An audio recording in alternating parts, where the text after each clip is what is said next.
Halo sahabat Wirid, jumpa lagi dengan kami. Terima kasih atas dukungannya untuk channel ini.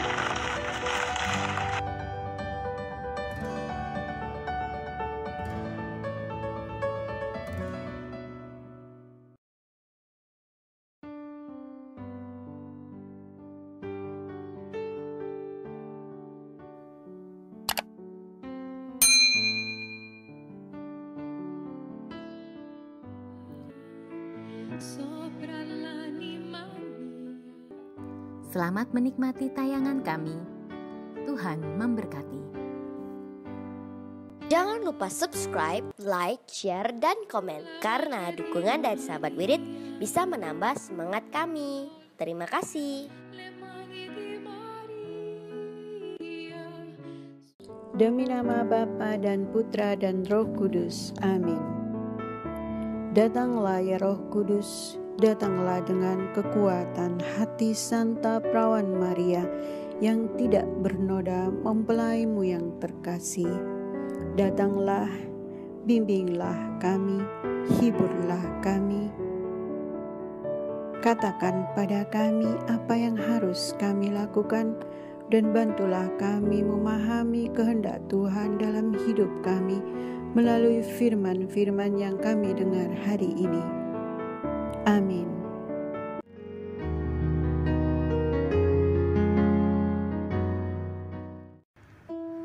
Bacaan liturgi 8 Februari 2022. Hari biasa, pekan biasa kelima. Engkau telah bersabda, namaku akan tinggal di sana. Dengarkanlah permohonan umatmu Israel. Bacaan dari kitab pertama Raja-Raja. Pada hari pentahbisan rumah Allah, Raja Salomo berdiri di depan mesbah Tuhan di hadapan segenap jemaat Israel. Ia menadahkan tangannya ke langit, lalu berkata, "Ya Tuhan, Allah Israel, tidak ada Allah seperti Engkau di langit di atas dan di bumi di bawah.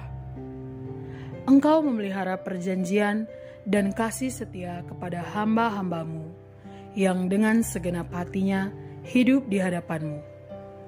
Benarkah Allah hendak diam di atas bumi?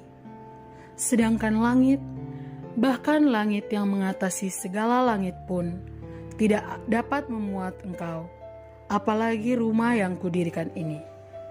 Karena itu, berpalinglah kepada doa dan permohonan hambamu ini, ya Tuhan Allahku. Dengarkanlah seruan dan doa yang hamba panjatkan di hadapanmu pada hari ini. Kiranya siang dan malam matamu terbuka terhadap rumah ini, terhadap tempat yang tentangnya kau katakan, namaku akan tinggal di sana. Dengarkanlah doa yang hambamu panjatkan di tempat ini, dan dengarkanlah permohonan hambamu dan umatmu Israel yang mereka panjatkan di tempat ini. Dengarkanlah dari tempat kediamanmu di surga, dan apabila engkau mendengarnya, maka engkau akan mengampuni." Demikianlah sabda Tuhan. Syukur kepada Allah.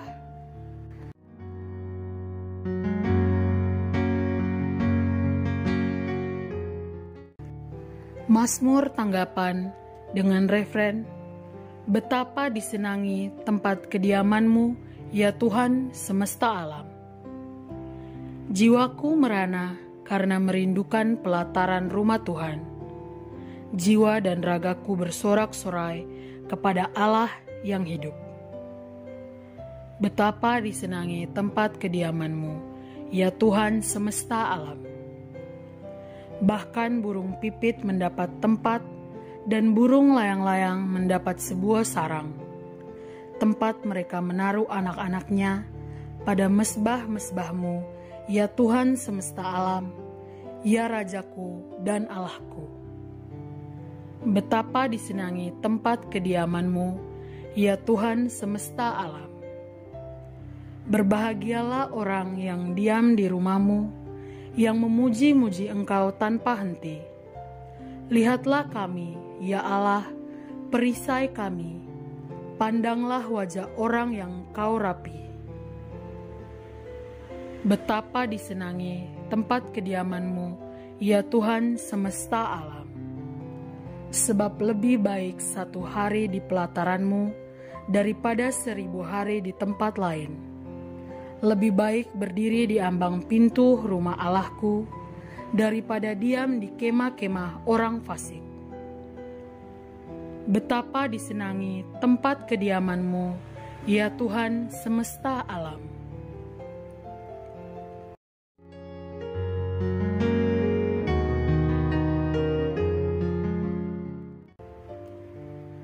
Bait pengantar Injil. Condongkanlah hatimu kepada perintah-Mu, ya Allah, dan karuniakanlah hukum-Mu kepadaku.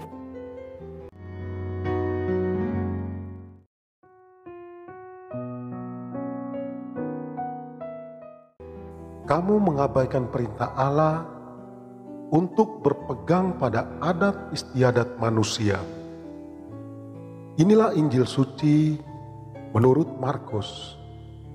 Pada suatu hari, serombongan orang Farisi dan beberapa ahli Taurat dari Yerusalem datang menemui Yesus. Mereka melihat beberapa murid Yesus makan dengan tangan najis, yaitu dengan tangan yang tidak dibasuh.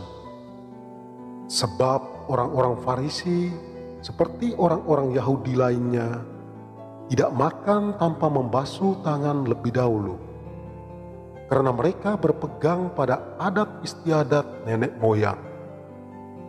Dan kalau pulang dari pasar, mereka juga tidak makan kalau tidak lebih dahulu membersihkan dirinya.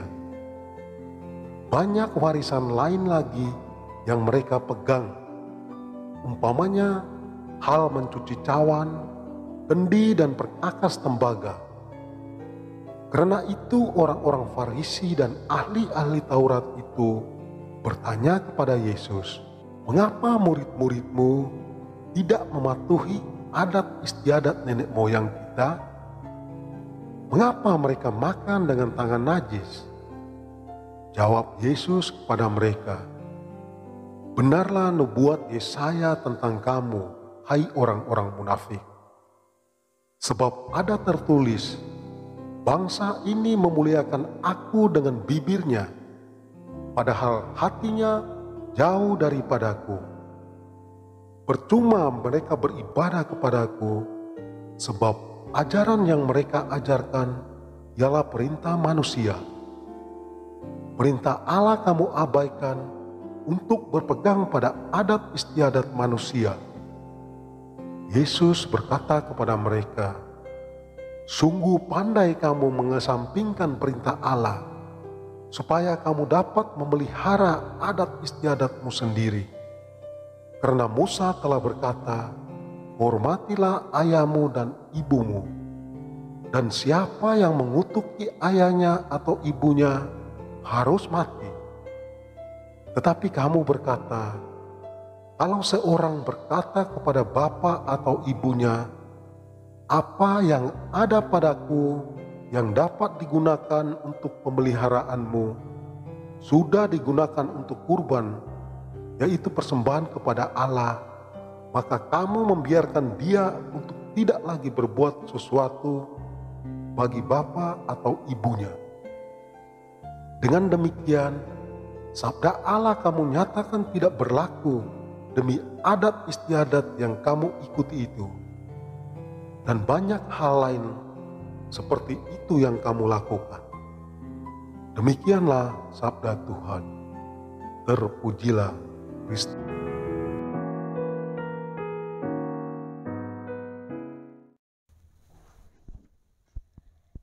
Santo Yohanes dari Mata, seorang pengaku iman. Putra manusia datang bukan untuk dilayani, melainkan untuk melayani dan untuk memberikan nyawanya menjadi tebusan bagi banyak orang. Kebenaran sabda Yesus ini dapat dilihat dalam kesaksian hidup pribadi Yohanes dari Mata. Sebagian besar masa hidupnya, dia abdikan secara total kepada Allah dan sesama. Yohanes lahir pada abad ke-12 di Portugis Selatan. Sejak kecil, Yohanes sudah menampilkan benih-benih kesalehan hidup. Ketika usianya beranjak dewasa, ia memutuskan untuk mengikuti pendidikan calon imam agar lebih penuh mengabdikan diri pada Tuhan. Ia sungguh berjuang agar pantas menjadi seorang imam Allah. Tuhan menyertai dia, sehingga dia meraih mahkota imamat. Setelah menjadi imam, Yohanes bersama rekannya, Santo Felix de Valois, bertapa di suatu tempat yang sunyi di daerah pegunungan selama 3 tahun.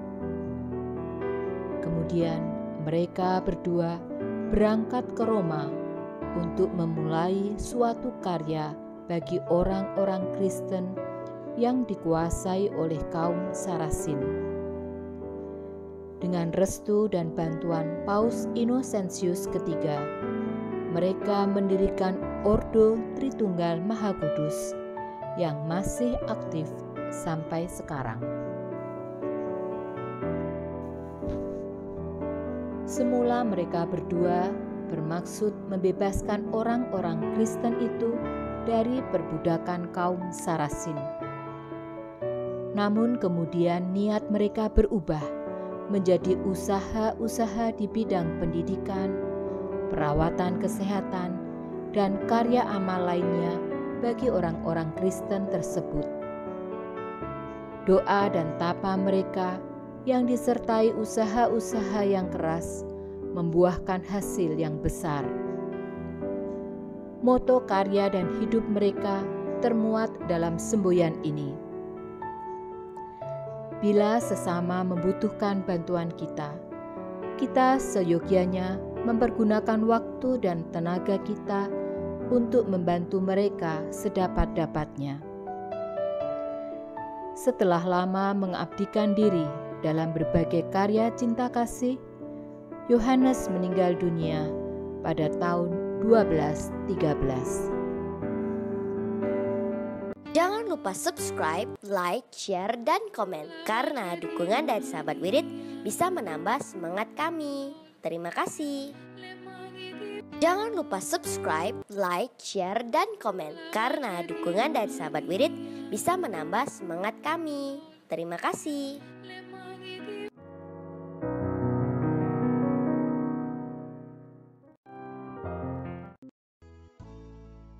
Semoga melalui pengorbanan Yesus di kayu salib dan doa-doa Bunda Maria, kita semua dibebaskan dari kutukan, dipenuhi dengan sukacita, cinta, dan memperoleh berkat Abraham yang Tuhan berkati dalam segala hal, peninggian, kesehatan, kemampuan untuk bertahan dalam penderitaan dan tetap berbuah, kesejahteraan, kemenangan, rendah hati, dan perkenanan Tuhan.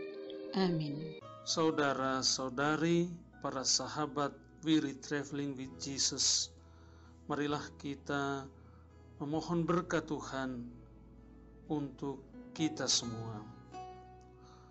Tuhan sertamu dan sertamu juga. Semoga saudara-saudari, sanak keluargamu, usaha-usaha, pekerjaan-pekerjaan, kesehatan, dan imanmu senantiasa dilindungi dan diberkati oleh Allah yang Maha Kuasa, Bapa, Putra, dan Roh Kudus. Semoga Tuhan selalu menyertai kita. Syukur kepada Allah. Amin. Demikian bacaan hari ini. Terima kasih sudah menonton. Jangan lupa subscribe, like kami di Facebook, dan follow kami di Instagram. We Read Traveling with Jesus. Sampai jumpa lagi di video selanjutnya.